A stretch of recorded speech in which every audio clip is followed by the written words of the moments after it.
probably, knew that this could have been a possibility, but I don't think it changes as far as like now going all in on a player that very clearly you were comfortable letting go test his market and walking away because they could have worked out a contract extension with him and wisely didn't do it because of the injury.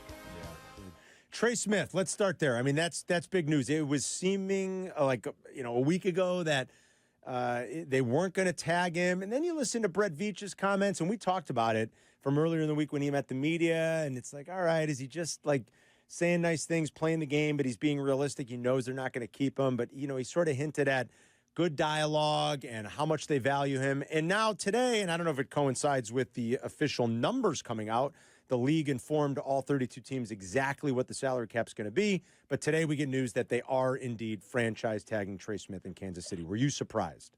Yeah, because I thought, we heard, what was it, 2 weeks ago, a week ago, about how much the cap was expected to go up.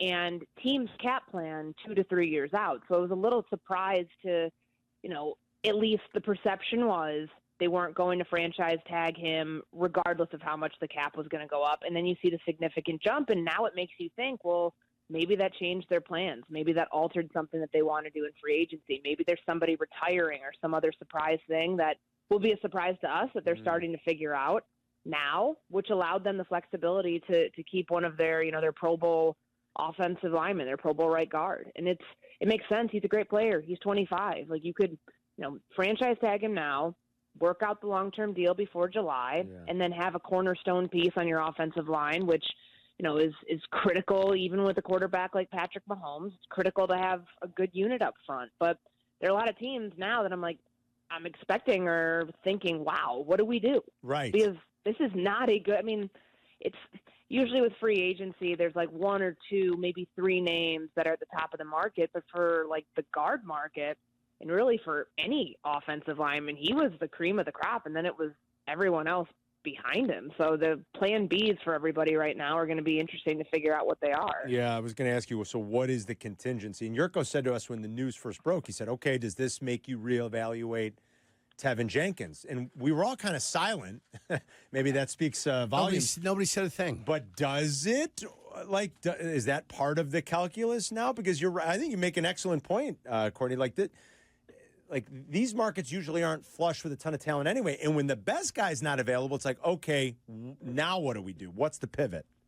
Yeah, I still think someone like Teven, he's missed 22 games over 4 seasons. Right. You're not paying top dollar for that. So there's no like rhyme or reason to think he'd be making a big free agent contract with the Bears. But I think you keep him as an option if you cannot get anybody else that would be considered an upgrade at the left or right guard spot. But there's still the center position that they have to address. I know, there's the 3 offensive linemen that they have right now starting on the interior: Coleman Shelton, Matt Pryor, and Teven Jenkins. They're all headed towards free agency. I don't think you let this stop your plans. I'm sure they have contingencies, and they probably knew that this could have been a possibility, but I don't think it changes as far as like now going all in on a player that very clearly you were comfortable letting go test his market and walking away because they could have worked out a contract extension with him and wisely didn't do it because of the injuries. Yeah, definitely smart.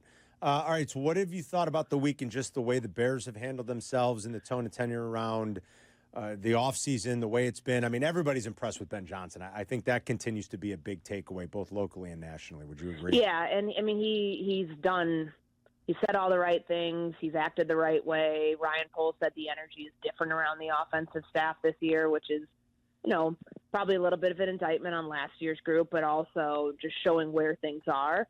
And the sense I get is just, it's not here we go again, but they were at this point last year where they were just on the cusp and they felt the hope about what the offseason could bring. And that's a good feeling, but there was a lot of offseason hype that was bought into that was never actualized in season. So it's how do you make sure that doesn't happen again? And having Ben Johnson in place with the staff, and I went to I spoke with a coach that knows Ben today and knows Dennis Allen, knows both of these coaches, and said this is going to be the best thing for him because he's going to have a defensive coach who has been a head coach before, who can handle the side of the ball that's not his expertise, and let him go handle the offense. And I think that's the big thing that you want as a first-year head coach, that Matt Eberflus frankly didn't have. He didn't have the insulation to help him through what was a rocky couple of years at the start because he didn't have the right support staff. And so for Ben Johnson to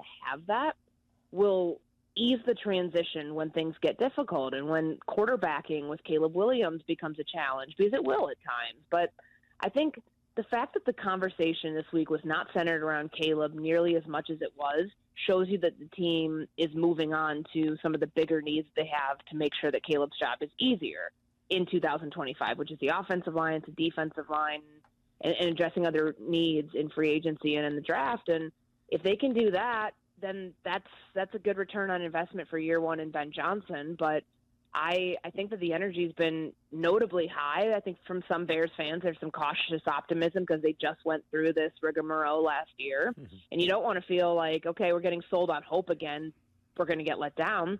But I think that's at least what the Bears are buying into, that they won't be let down by it because they got the right coach. Yeah. How much input do you think he will have in terms of the personnel come draft day?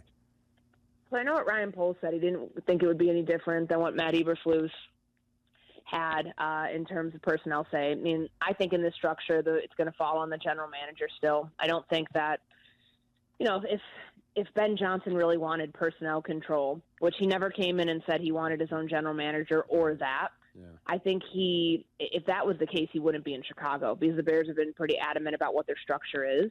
So I'd imagine we don't want to use the word collaboration because obviously at the end of the day, it's somebody's call, and it will be Ryan Poles' call on the roster. But I do think that Ben Johnson has a good idea of what it takes to work, of what it takes to build an offensive line that can be sustained, of what it takes to build a backfield that gives you versatility and also can carry a heavy load on offense, and what it takes to get a quarterback who may be a little bit more robotic in the sense of how he plays versus Caleb, who can go off script, but like what it's going to take to get the best out of him.